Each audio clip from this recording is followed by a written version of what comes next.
to go ahead and get started. So today, I just wanted to go over some of the new changes. I'm briefly just going to let you guys know what the new revised forms are that came out in our zip forms this week. Mine showed up Monday morning, so be on the lookout for that. Agency disclosure changes, RTA changes, receipt for report changes. We have both RR and RRRR changes, just a little bit of verbiage. The SMCO change, RLA change, and a Q&A at the end if we have time. So we're going to get right into the new and revised forms. The two new forms are something you probably won't use a whole lot, but I just wanted to make sure you were aware of them. There is a pre-occupancy storage addendum, and CAR is not recommending it, and I know there are a lot of brokers that are not recommending it either. So before you use it, make sure you check with your broker. But it is available in zip forms. And then there's a summary of offers for the RIPA as well. We have several revised forms, and I'm just going to mute everyone right now for some background noise, and then I'll unmute you in just a moment. So we have the receipt for reports is revised along with the request for repairs, the seller response and buyer reply to the request for repairs, the seller multiple counteroffer, the single party compensation agreement, the residential listing agreement, and the purchase agreement are all revised. There were a bunch of statutory revisions, and basically all the purchase contracts, the manufactured home, the probate, the vacant land, all the different purchase contracts were statutory revised. The agency disclosure, the confirmation of agency, the TRDS, all the listing agreement documents, and the trust advisory. So we're going to go ahead and start with, they changed the contract so that plain English is going to be used. And what they mean is, I know a lot of people would get confused when referring to the listing agent or the buyer's agent as the selling agent. So now the agent to mean broker is eliminated, and now it's brokerage firm, so you're going to see that verbiage. The listing agent is now the seller's agent. The selling agent is now the buyer's agent. And the word exclusively will be eliminated, or is eliminated. And then they added dual agent. So either you're representing the seller or the buyer as both, or both as a dual agent. So if your broker is a dual agent, you're a dual agent. So be careful when you're filling out the forms. Luckily, they have the forms now, and I'll show you. If you click something, it'll fill it out for you so that you don't really have to think about it. But I'll show you that as we get to the RPA. So the disclosure agency relationship, you'll see when you pull up the RPA package that the third agency, which was that seller signature below you as the buyer's agent and the buyer, is now gone. So we no longer need a third agency. Just needs the listing agent to seller and the buyer's agent to buyer. And all sales will need agency disclosure. There's going to be no exemptions.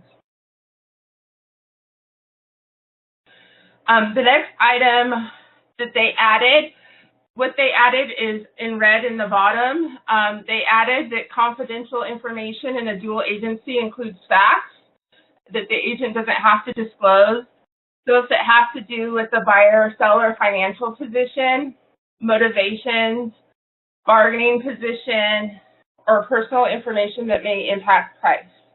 So all of that has been added to the agency disclosure. The next item is the first page of the RPA has changed.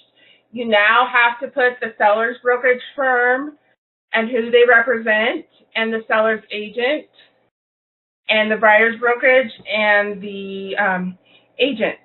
So I'm going to show you in Zip Forms what the RTA looks like now, and when you click on it. So here's an RTA. So, and you have to put license numbers now too. So the broker's license number and the agent license number. So if I say that I'm the seller's brokerage is representing the seller, it'll automatically check the seller's agent. However, if I check that ABC Realty is representing both the buyer and the seller, it will automatically check all the boxes for you. So that is in-car, in Zip Forms, it'll automatically change the boxes for you. But make sure you're filling out all this information. It needs to be complete.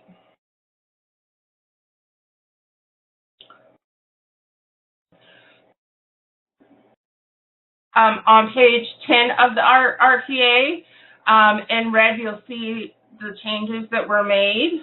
And this has to do with the presentation of offer.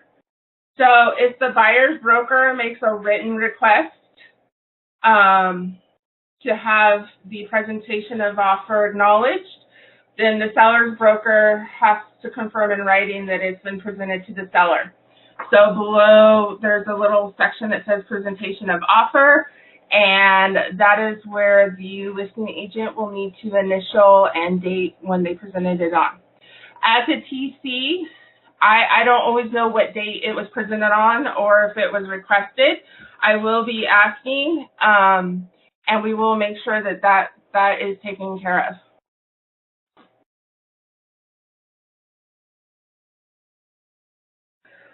The receipt for reports, just a few changes. They added roof inspection, sewer report, and NHD report, since those seem to be common nowadays in a transaction. And then they also added the verbiage that if you're providing a report that was prior to the offer being made, they added the disclosure that such reports may not be updated or reflect the current condition of the property.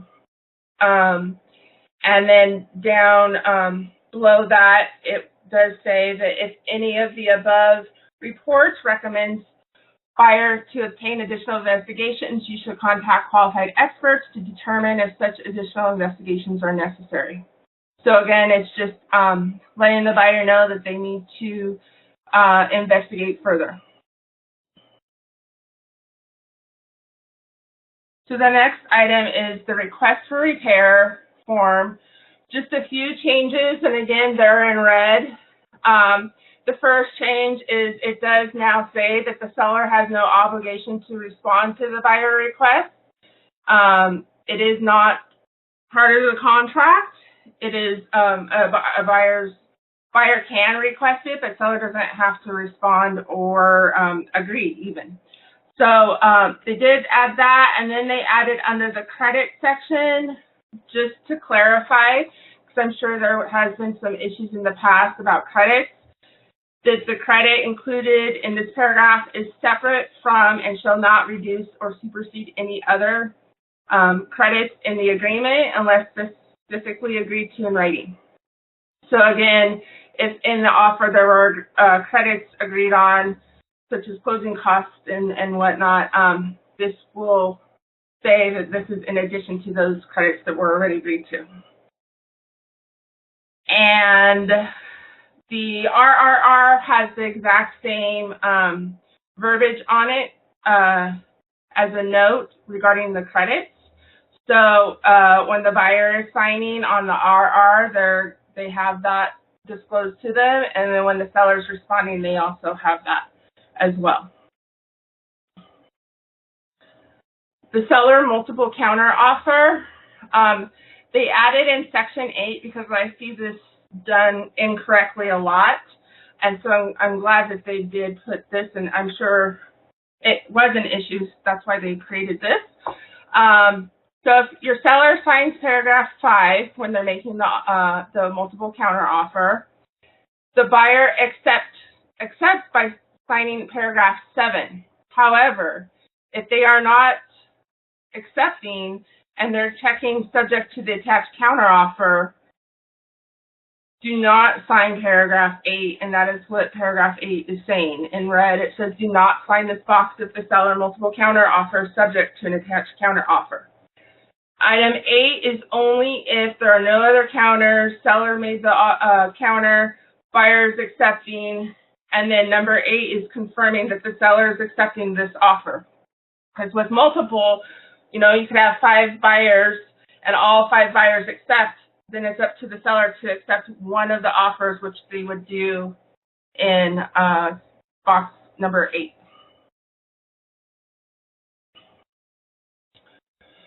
The listing agreement added a little bit of verbiage. The first thing was it just consents, has your seller consent to providing a copy of the listing agreement to the MLS, because sometimes it needs to be sent to the MLS.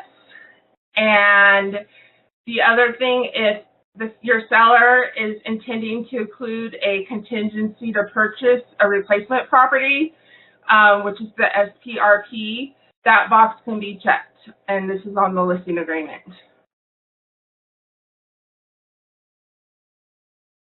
All right, moving right along. We do have the cleanup law, which is regarding the TDS, delivery and buyer's right to cancel. So this only applies if the buyer has made a no contingency offer or if the buyer has removed all of their contingencies. So the buyer has a right to cancel if the TDS has not been delivered or completed, or after delivery, 3 to 5 days after receipt. So if it's personally delivered, it's 3 days, or if it's by mail, it's 5 days, and if it's electronically, it's 5 days. And that electronically delivery is something new. Or after any material amendment to the TDS, and also the buyer retains a cancellation right until the TDS is completed, including completion of the listing agent's AVID. So make sure you're getting your AVIDs in, especially if you're the listing agent, because that can hold up a cancellation, or if the buyer has removed contingencies and they get your AVID and they don't like something that's in the AVID, they can cancel. So make sure that is, make sure you're getting your AVIDs in. All right, so that was a quick overview of all of the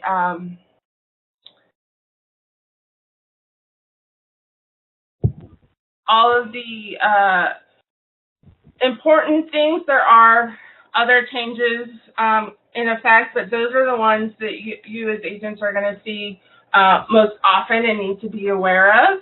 I'm going to go ahead and let you, if you guys have any questions, I'm going to open it up.